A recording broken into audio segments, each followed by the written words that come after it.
মুসআব শাহাদাত বরণ করেছে, শহীদ হয়ে গেছে। আমি রাসূল তার ব্যাপারে সাক্ষী দিতেছি, সে এখন জান্নাতের মধ্যে পাখি হয়ে উড়ে বেড়াইতেছে। জান্নাতের মধ্যে পাখি হয়ে উড়ে বেড়াইতেছে। আমি রাসূল তার ব্যাপারে সাক্ষী দিতেছি। জোরে বলেন আল্লাহু আকবার। তার মানে হাদিসের যে অংশটা আমি আপনাদের বোঝাতে চাই, যারা জান্নাতের জন্য দৌড়ায় তাদেরকে আল্লাহ দুনিয়াতেই জান্নাতটা দিয়া দেয়, ঠিক কি না? আমার বন্ধুগণ, শুধুমাত্র পুরুষদের মধ্যে নয়, অনেক মহিলারাও ছিলেন যাদের জন্য আল্লাহ তাআলা জান্নাতটা রিজার্ভ করে দুনিয়াতেই তাদেরকে জান্নাত দিলেন। কোরআনে পাকে সূরাতুত তাহরিমের ৬০ দিকের আয়াতে যদি আপনি তালাশ করেন তাহলে আপনি পাবেন। আমার ভাইরা, ফেরাউনের স্ত্রী ছিলেন হযরত আসিয়া রাদিয়াল্লাহু তাআলা আনহা। ফেরাউনের স্ত্রী ছিলেন, এত বড় জালেমের সাথে ঘর করেছে, এত বড় জালেমের সাথে সংসার করেছে, তারপরে তিনি আল্লাহর নাফরমানি করে নাই। হযরত আসিয়া রাদিয়াল্লাহু তাআলা কে এত নির্যাতন করলো, এত নিপীড়ন করলো, হাতের মধ্যে জ্বলন্ত আগুন দিয়ে দিল, পায়ের মধ্যে আমার ভাইরা প্যারাগ মেরে দিল, সমস্ত শরীরটাকে ঝাঁঝরা করে দিল, প্রচন্ড পাথর বুকের মধ্যে চাপা দিয়ে রাখলো হযরত আসিয়া রাদিয়াল্লাহু তাআলা আনহাকে। হযরত আসিয়াকে বলা হলো, আসিয়া তুমি ইসলামটা ছেড়ে দাও, তুমি ঈমানটা ছেড়ে দাও। ওরে আসিয়া, তোমাকে আমি সব রকম সম্মান দিব, সব রকম মর্যাদাই তোমাকে ফিরে দেব। হযরত আসিয়া রাদিয়াল্লাহু তাআলা বলছে, ফেরাউন, আমার সম্মানের কোনো দরকার নেই, মর্যাদার কোনো দরকার নাই। আমি আমার মালিকের সামনে জাহান্নামী হয়ে দাঁড়াতে চাই না। আমি আমার মালিকের দরবারে তাওহীদবাদী মুমিন হয়ে দাঁড়াতে চাই।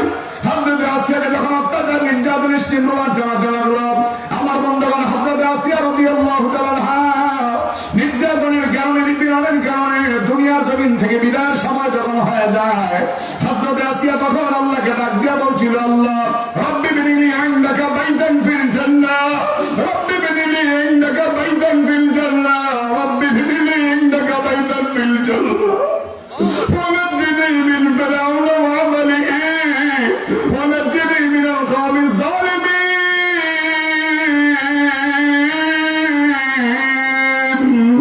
হযরত আসিয়া আল্লাহকে বলছিল, আল্লাহ তুমি আমার জন্য জান্নাতে ঘর বানাইলা রে আল্লাহ, আমি দুনিয়ার জমিনে তোমার জান্নাতের ঘর এখনো দেখি না মাওলা।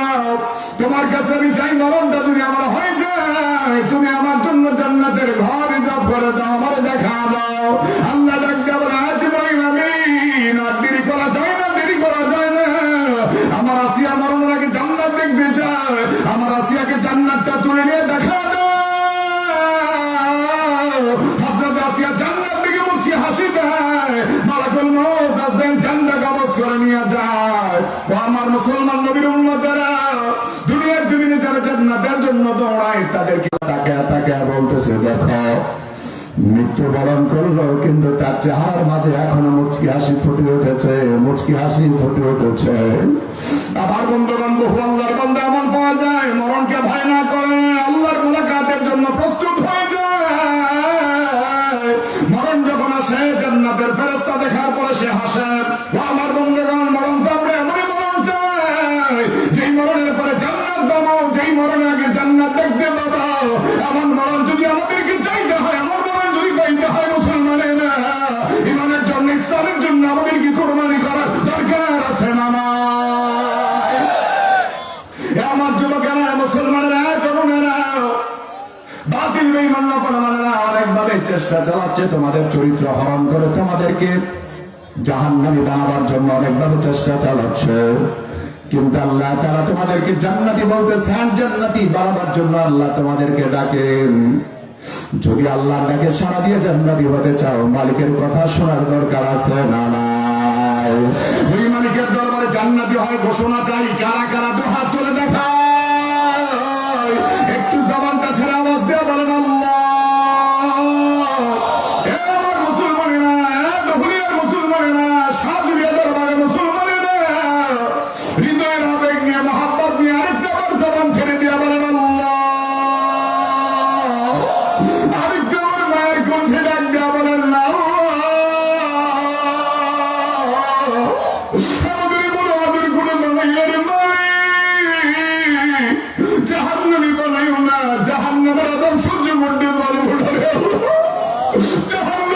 বানাইও না, জাহান্নামী বানাইও না, জাহান্নামের কুকুর বানাইও না।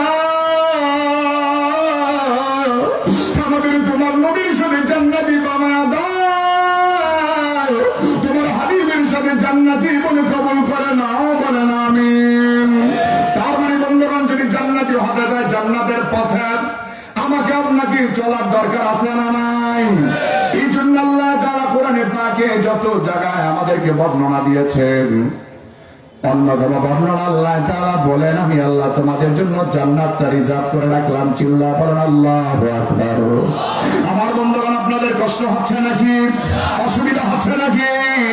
আল্লাহ তাআলার জন্য সূরাতুল কাদের শেষ দিকে আল্লাহ বলেন 107 নম্বর আয়াতে আল্লাহ বড় সুন্দর করে বলেন, ইন্নাল্লাযীনা আমানু ওয়া আমিলুস সালিহাতি কানাত লাহুম জান্নাতুল ফিরদাউসি নুজুলা। চিল্লা বলেন আল্লাহু আকবার। আল্লাহ বলেন, যারা ঈমান আনবে, নেক আমল করবে, ঈমান আনবে যারা, নেক আমল করবে যারা, আল্লাহ জান্নাতুল ফিরদাউস পাবে তারা। ঈমান আনবে যারা, নেক আমল করবে যারা, জান্নাতুল ফিরদাউস পাবে তারা। চলে কেন আল্লাহু আকবার। নবীজি আল্লাহ নবী হাদিসে পাকে বর্ণনা করেন সহিহ বুখারীতে, ইযা সাআলতুমুল্লাহাল জান্নাতা ফাসআলুহুল ফিরদাউস। তোমরা যদি আল্লাহর কাছে জান্নাত চাও তাহলে জান্নাতুল ফিরদাউস চাও। ফাইন্নাহা লাহা, কারণ জান্নাতুল ফিরদাউস হলো সব জান্নাতের মধ্যে শ্রেষ্ঠ জান্নাত। এখন আপনাদের কাছে প্রশ্ন হলো, বন্ধু শ্রেষ্ঠ জান্নাত কেন হলো? তার কারণ হলো আমরা জানি আমাদের প্রিয় নবী, উম্মতের কান্ডারি নবী, দয়ার নবী, মায়ার নবী, যেই জান্নাতে থাকবে ওই জান্নাত হলো জান্নাতুল ফিরদাউস। আমরা যারা নবীর উম্মত, আমরা এমন কপাল পোড়া, আবু জাহেল বেঈমান হয়ে আমার নবীরে দেখলো, আবু লাহাব দেখলো, কিন্তু আমরা নবীর উম্মত হয়ে নবীরে পাইলাম না। নবীজির রওজা পাকের সামনে যখন আমরা দেখলাম জাহান্নামের আগুন হারাম হয়ে যাইত, কিন্তু তোমার নবীরে আমরা পাইলাম না, দেখলাম না। আমার মুসলমান নবীর উম্মতেরা, আমরা এমন উম্মত, নবীরে পাইলাম না, নবীরে আমরা দেখলাম না। আমার বন্ধু, নবীজির সাথে যদি আমরা জান্নাতি হয়ে যাই, রাহমাতুল লিল আলামিন নবীকে যতবার মনে চাই ততবার দেখার সুযোগ আমাদের রয়েছে। কারণ নবী যে জান্নাতে থাকবে ওই জান্নাতের নাম হলো জান্নাতুল ফিরদাউস। সুতরাং নবী যে জান্নাতে থাকবে ওই জান্নাত যদি একটু জায়গা পায়, একটু যদি জায়গা পেয়ে যায়, একটা গোড়ায় যদি জায়গা আলাদা করে দেয়, নবীজির চেহারা মোবারক বারবার দেখার সুযোগ পাবো।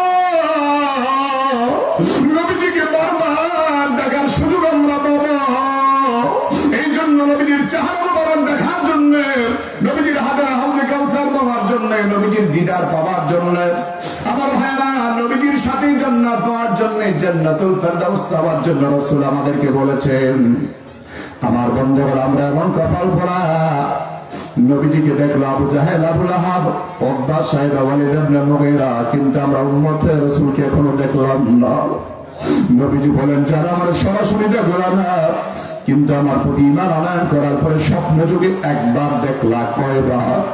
স্বপ্ন যুগে একবার যদি দেখা হয় যায়, আমি নবী তোমাদের জন্য সুপারিশ করবো, জাহান্নামের আগুন হারাম হয়ে যাবে। নবীজি জন্য বলেন, তোমরা আমাকে দেখার বদনাশা করো, আমাকে যারা দেখলা তারা আমাকেই দেখলা, কারণ শয়তান আমার আকৃতি ধারণ করতে পারে। আমার বন্ধুগণ, সেজন্য নবীজি জান্নাতে থাকবে, সে জান্নাত হলো জান্নাতুল ফিরদাউস। আর ওই জান্নাতুল ফিরদাউস হলো জান্নাতের মধ্যে সবচেয়ে শ্রেষ্ঠ জান্নাত। আল্লাহ বলেন, এই জান্নাতুল ফিরদাউস আমি আল্লাহ রাখলাম আমার ইমানদারের জন্য, নেক আমল যারা করবে তাদের জন্য, ঈমান আনবে যারা, নেক আমল করবে যারা। আমার বন্ধুগণ, আল্লাহ বলেন, কানাত লাহুম জান্নাতুল ফিরদাউসি নুজুলা, তাদের মেহমানদারির জন্য আমি আল্লাহ জান্নাতুল ফিরদাউস রেখে দিলাম। জোরে বলেন সুবহানাল্লাহ। আমার বন্ধুগণ, এখন জান্নাতুল ফিরদাউস আমরা পেতে চাই কি চাই না? আজকে বলবেন না, সবার আওয়াজ শুনতে চাই, চাই কি চাই না?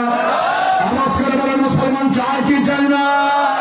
জান্নাতুল ফিরদাউস যদি চাই তাহলে ঈমানের সাথে নেক আমলের দরকার আছে না নাই?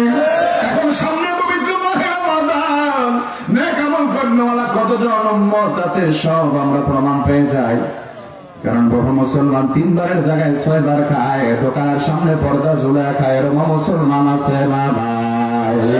আমার বন্ধুগণ 3 বারের জায়গায় 6 বার খায়, এরকম মুসলমান আছে না নাই? এ মুসলমান, তুমি আল্লাহরে কষ্ট দিয়ে, আল্লাহরে বেজার করে, রহমাতুল লিল আলামিন নবীর কষ্ট দিয়ে জান্নাতের আশা করবে, এটা বোকামি ছাড়া কিছুই না, বোকামি ছাড়া কিছুই না, ঠিক কি না? তুমি নবীর উম্মত দাবি করলে অবশ্যই তোমাকে নেক আমল করতে হবে। নবীর উম্মত দাবি করলে তোমাকে অবশ্যই নামাজের সাথে রোজার ইহতিমাম করতে হবে। নবীর উম্মত দাবি করলে নবীর কষ্ট দেওয়ার মতো কোনো আচরণ করা যাবে না, কারণ আমরা জানি কিয়ামতের ময়দানে আপনার মা আপনার চিনবে না, আপনার বাবা আপনার চিনবে না, সন্তান আপনার চিনবে না। যিনি আপনার জন্য কাঁদবে তিনি আমার নবী, তিনি আপনার উম্মতের কান্নার নবী। উম্মতি উম্মতি করে কাঁদবে। এই জন্য নবীকে আপন বানাও, নবীর আপন বানাও, নবীর আপন বানাও। রহমাতুল লিল আলামিন নবীর কষ্ট দিও না। আল্লাহর হাবিব রহমাতুল নবীর সুন্নতের বাহিরে চলার কোন জিন্দেগি দরকার নাই। যেই জিন্দেগি নবীর সুন্নাহর বাহিরে হয়, ওই জিন্দেগি মুসলমানের জিন্দেগি নয়। যেই জীবনটা আল্লাহর বিধানের বাহিরে হয়, এটা মুসলমানের জীবন বিধান হতে পারে না। এই জন্য মুসলমান, সামনে পবিত্র মাহে রমাদান আসতেছে, রমজানের রোজা রাখার প্রস্তুতির দরকার আছে না নাই? শাবান মাসে আমরা বেশি বেশি, যত সম্ভব বেশি বেশি নফল রোজা রাখবো। আর রমজান মাসে যতদিন রোজা আল্লাহ দান করেন, 29টা হোক আর 30টা হোক, সব রোজা রাখার দরকার আছে না নাই?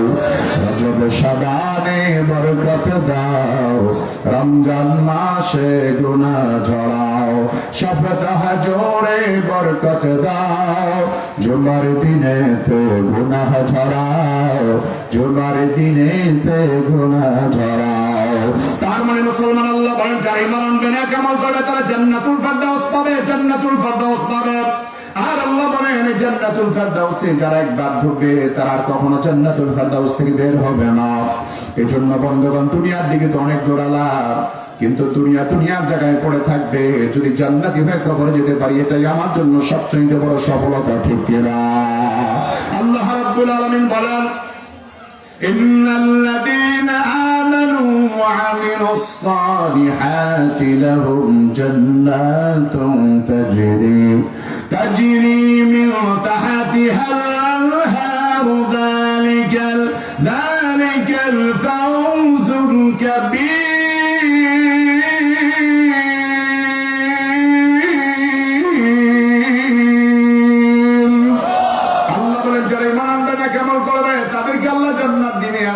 যারা পাবে তারা মহাসফল হবে, মহাসফলতা পাবে। এই জন্য আমরা কি সফল মানুষ হতে চাই কি চাই না? আসতে বলবেন না যুবক, চাই কি চাই না? তাহলে হাতের উপরে কাপড় পরা যাবে? কথা কয় না, হাতের উপরে কাপড় পরা যাবে? অনেক মুসলমান তরুণ আছে, যুবক আছে, যারা হাতের উপরে কাপড় পরে হাতে, এমনটা পরা যাবে? আল্লাহ রাসূল যেই কারণে কষ্ট পায়, এমন আচরণ করা যাবে না। আল্লাহ যেই কারণে আমাকে রহমত থেকে নিরাশ করে দিবেন, রহমতের দুয়ার থেকে বঞ্চিত করে দিবেন, তারাই দিবেন, এমন কাজ করা যাবে না। আল্লাহর হুকুমের বিধানের বাহিরে করা যাবে না, রাসূলের সুন্নাহর বিরুদ্ধে করা যাবে না। আমার বন্ধুগণ, এক কথা, আল্লাহকে সন্তুষ্ট করে রহমতের নবীর সুন্নাহর উপর জীবনটা কুরবানি যদি করতে পারি, আমাদের সফলতা দান করবেন কে? সুতরাং জান্নাতুল ফেরদাউসের মেহমান যেন আমরা হতে পারি, জান্নাতুল ফেরদাউসের মেহমান যেন আমরা